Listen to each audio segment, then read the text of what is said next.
Hola, ¿cómo están? Bienvenidos una vez más a una sesión de nuestro taller de composición de canciones. El día de hoy vamos a tocar un tema bien importante. Como pueden ver, no traigo guitarra. Hoy vamos a hablar del aspecto que representa, yo diría que desde mi punto de vista es lo más importante de una canción, que es la letra. Justamente por eso es una canción, si no sería una composición musical con otro nombre y que pertenecería a otro universo, pero en el caso de las canciones, pues son canciones porque tienen una letra que se canta. Básicamente de ahí partimos. Y bueno, traigo varias recomendaciones, vamos a ver varios aspectos respecto del asunto de la letra.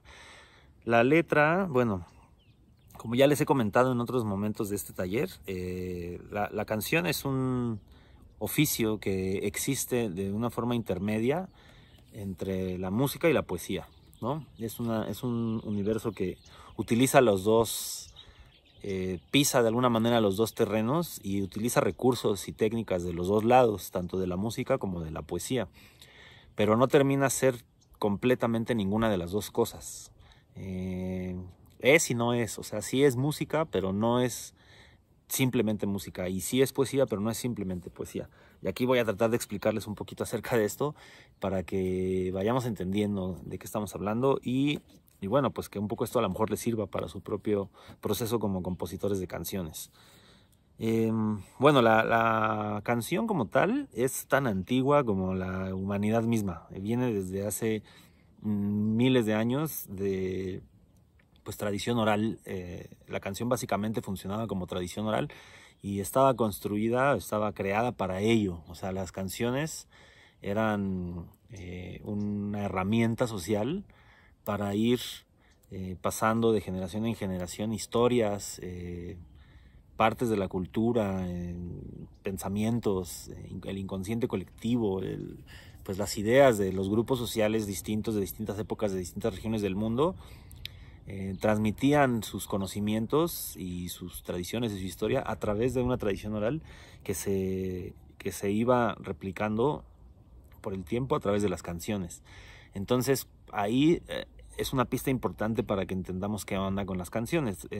Si esta era su función, y es una función que heredamos en la actualidad, no tiene la misma función social, pero sí la misma función técnica. Es decir, si antes le funcionaban a los grupos sociales para transmitir y preservar sus ideas y sus historias, hoy día no necesariamente funciona así, pero sigue permaneciendo esta utilidad de memoria, de recordar las canciones como tal.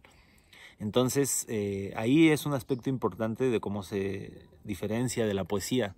La poesía ha evolucionado a un punto donde se ha emancipado un poco de la métrica estricta y de la medición estricta de la métrica, y esta poesía más de tradiciones anteriores, donde era muy exacto como la forma de estructurarla, y a partir de cierto momento, más o menos hace 100 años o 150 años, se empezó a experimentar con el verso libre y con otro tipo de situaciones que llevaron a la poesía a otro lado. Sigue existiendo un poco de la forma tradicional, sigue siendo una muy buena forma de trabajar, ¿no? Decía Borges que para él la mejor manera de practicar la escritura de la poesía debía ser partiendo de las formas tradicionales. El verso libre dejarlo para después, una vez que se entendiera cómo era la estructura de la escritura de poesía de forma tradicional.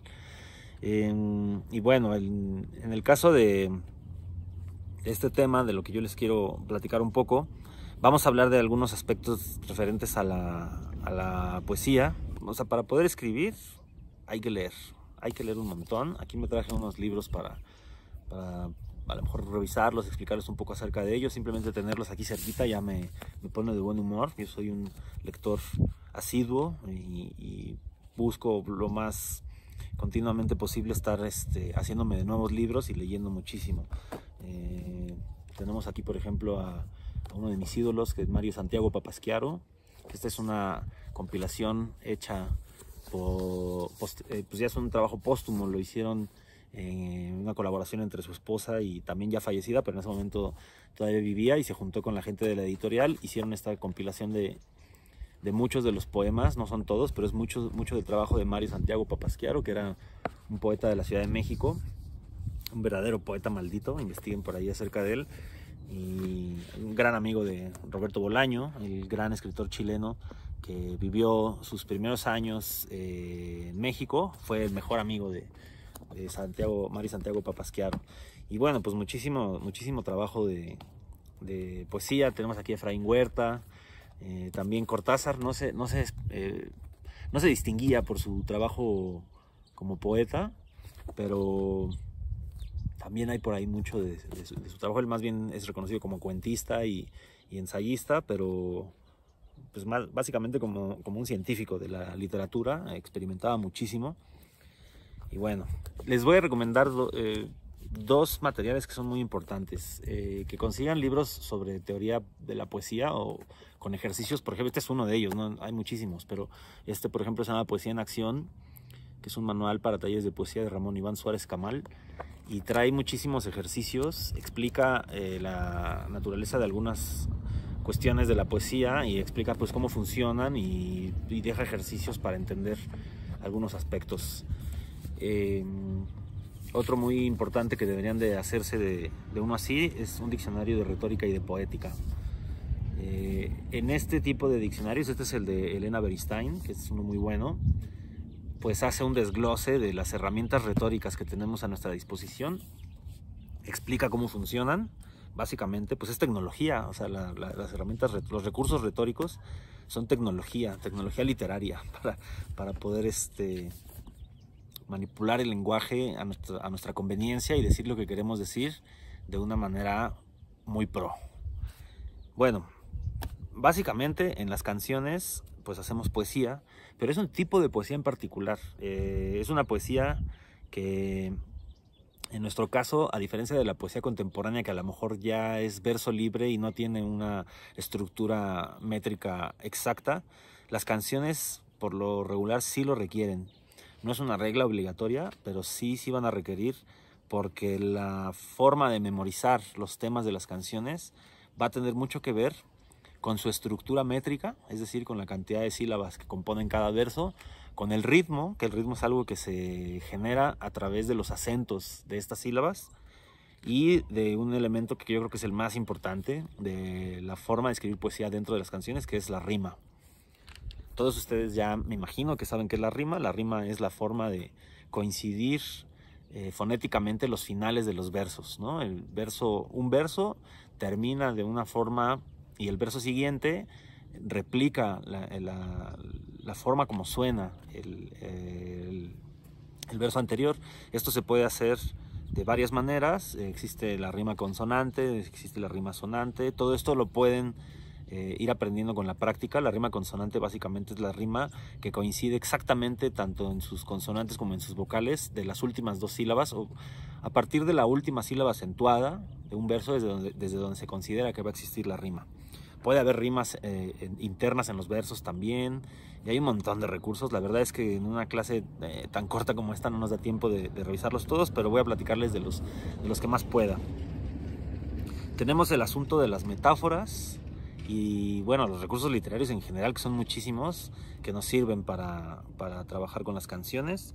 Y bueno, quisiera hablar básicamente de esos dos elementos por ahora, de la rima y de la metáfora. Bueno, la rima, como les digo, pues es esta coincidencia fonética de los finales de los versos partiendo de su última sílaba acentuada. Sabemos que en el idioma español básicamente tenemos tres tipos de acentuación, que son los acentos graves, agudos y esdrújulos, ¿no? La mayoría de nuestro idioma está formado por palabras graves, o sea, que quiero decir que están acentuadas en la penúltima sílaba. Entonces esto es muy conveniente para nosotros trabajar nuestras canciones procurando terminar con canciones graves. No es una obligación, pero les va a ayudar a tener una diversidad de opciones mucho más vasta que si terminan con palabras agudas, que es algo que sucede, por ejemplo, en el idioma inglés, y es algo que a los compositores que venimos muy influenciados por la música inglesa o norteamericana, tendemos mucho a imitar el tipo de composición que hacen ellos, y con lo primero que batallamos es con eso.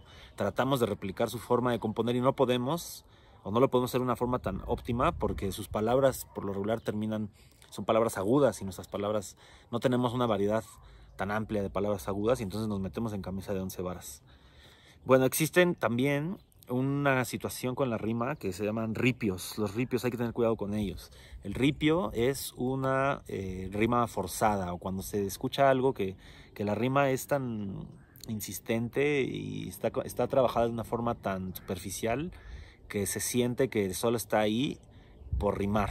No está aportando nada a los versos, simplemente está rimando por rimar, y eso es muy molesto y se conoce como ripio. Tengan cuidado con los ripios.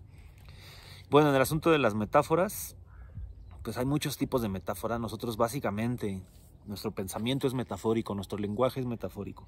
Entonces, a la hora de hacer canciones y a la hora de escribir cualquier cosa, pues básicamente estamos usando metáforas. Si me pongo muy existencial y muy profundo, podemos simplemente pensar que, por ejemplo, la palabra perro poco tiene que ver con ese ser de 4 patas que ladra y que nos acompaña. Es una palabra que funciona para estar en lugar de otra cosa, que eso es básicamente lo que hacen las metáforas. Una metáfora es un constructo lingüístico que nos ayuda a expresar un mensaje poniendo una cosa en lugar de otra. Las metáforas básicamente pues es la forma como está estructurado nuestro pensamiento, y en el caso de nuestros escritos utilizamos las metáforas como una herramienta para transmitir un mensaje de una manera más efectiva, es decir, utilizando yo lo pienso que es como usar ejemplos, es como si esto fuera esto otro, y entonces es más fácil lograr que nuestro público perciba de una manera más fuerte lo que queremos decir. Hay metáforas, les voy a ejemplificar cómo esto es tan claro. Hay metáforas que son tan fuertes y se han usado por tanto tiempo que pasan a formar parte de nuestro lenguaje común y se conocen como catacresis o metáforas muertas. Por ejemplo, bueno, en el caso de la poesía romántica, ya no vale utilizar metáforas como dientes de perla o corazón roto, por ejemplo. Decir que mi corazón está roto es una metáfora tan común y tan utilizada que ya no es una metáfora que se considere como algo interesante, ¿no? El corazón no se puede romper porque no es una cosa. Este tipo de metáforas donde se atribuyen cualidades de objetos, de personas o de animales a cosas que no lo son, se llama prosopopeya. Es un tipo de metaforización que es muy común de utilizar y la usamos cotidianamente. Por ejemplo, cuando decimos cuello de botella. El cuello de botella que conocemos es un embotellamiento, una vez más la metáfora.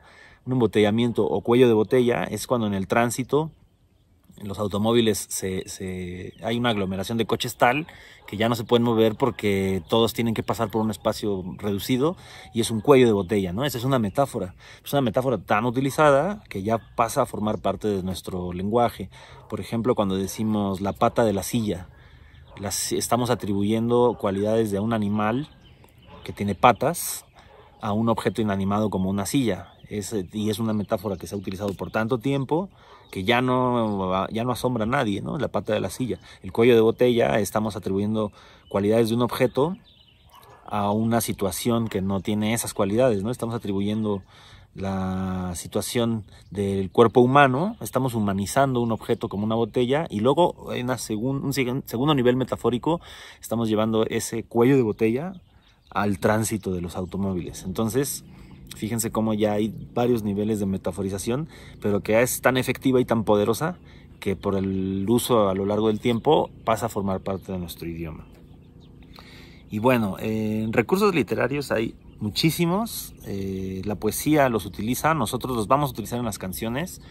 Utilizamos metáforas, utilizamos hipérboles, utilizamos aliteraciones, utilizamos todos los recursos que se puedan imaginar, que son muchísimos, y los vamos a revisar un poquito más detalladamente en el siguiente video, que es la siguiente clase. Va a estar enfocada en hacer ejercicios al respecto de este asunto de la poesía de nuestras canciones con recursos en específico. Así que bueno, no se lo pierdan y nos vemos la siguiente clase.